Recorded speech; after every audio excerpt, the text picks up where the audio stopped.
जय श्री कृष्ण। आज चर्चा होगी मानस में मालिनी छंद। वैसे तो गोस्वामी दास जी ने बहुत सारे छंद लिखे संस्कृत के रामचरितमानस जी में, लेकिन जो एक हनुमंत लाल जी का स्तुति है, हनुमंत लाल जी की स्तुति है सुंदरकांड में, वो उन्होंने मालिनी छंद में लिखा है। तो मालिनी छंद के लक्षण क्या होते हैं, इस छंद को गाएंगे कैसे, और इस छंद में कितनी मात्राएं होती हैं, क्या क्या इसके लक्षण होते हैं, इन सारी चीज़ों के बारे में हम चर्चा करेंगे। ठीक है। तो जो मंगलाचरण है सुंदरकांड का, उसमें हनुमान जी की स्तुति है और वह स्तुति मालिनी छंद में है।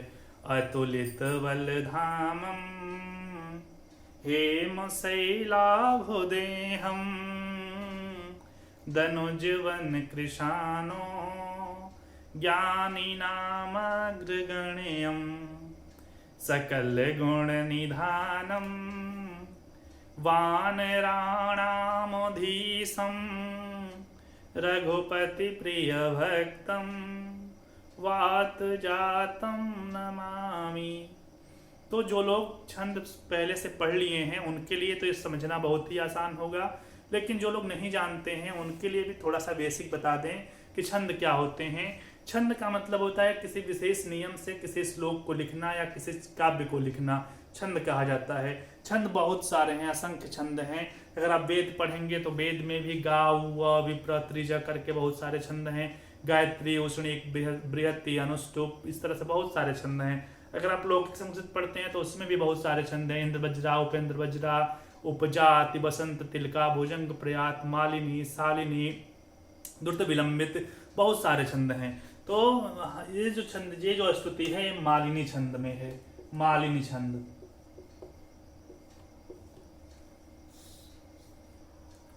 मालिनी छंद में स्तुति क्या है हनुमान जी की। अतुलित बलधामम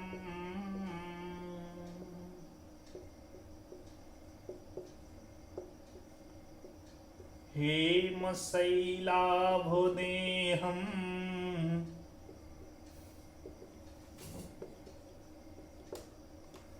धनुजवन कृशानो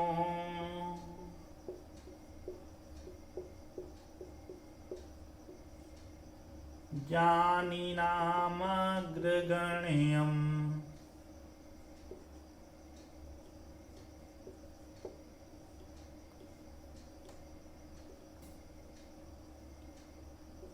सकल गुण निधानम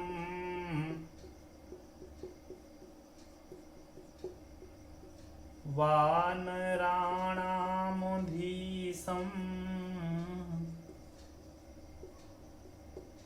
रघुपति प्रिय भक्तम वात जातम नमामि। देखिए, अब ये तो छंद लिखा हुआ है। अतुलित बलधामम हेम शैलापदेहम धनुजवन कृशानु ज्ञानी नाम अग्रगण्यम सकल गुण निधानम वानराणामधीशम रघुपति प्रिय भक्तम वात जातम नमामि। लगभग सभी को यह छंद याद होगा।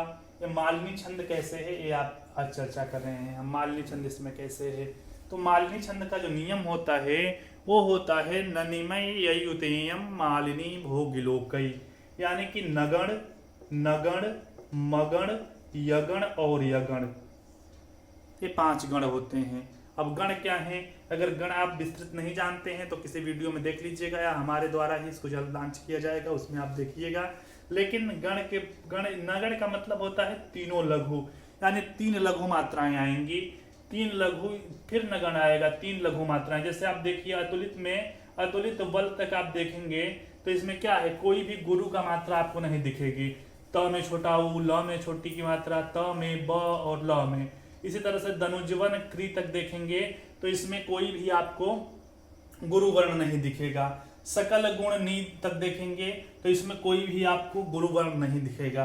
रघुपति, यहाँ प्रिय छूट गया है, रघुपति प्रिय भक्तम वात जातम नमामि। यहाँ रघुपति प्रिय तक देखेंगे तो कोई आपको गुरु नहीं दिखेगा।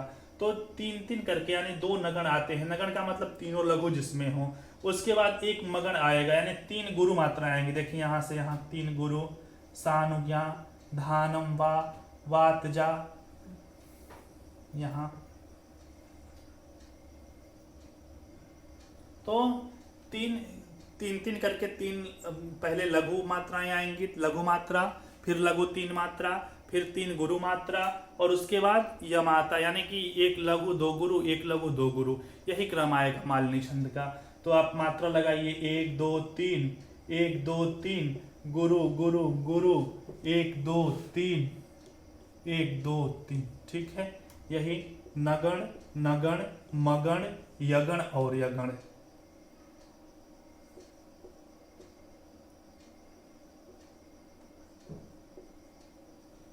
तो अगर आपसे पूछा जाए कि मालिनी छंद का लक्षण क्या है, तो मालिनी छंद का लक्षण होता है कि जिसमें 2 नगण आए, 1 मगण आए और अंत में 2 यगण आए, ऐसे छंद को मालिनी छंद कहते हैं। इसका सर्वश्रेष्ठ उदाहरण क्या है, तो इसका उदाहरण है गोस्वामी दास जी ने हनुमान जी की वंदना की है सुंदरकांड में। अतुलित बलधामम हेम शैलापदेहम तनुजवन कृशानुज्ञानी नाम अग्रगण्यम सकल गुण निधानम वानराणाम अधीशम रघुपति प्रिय भक्तम वात जातम नमामि।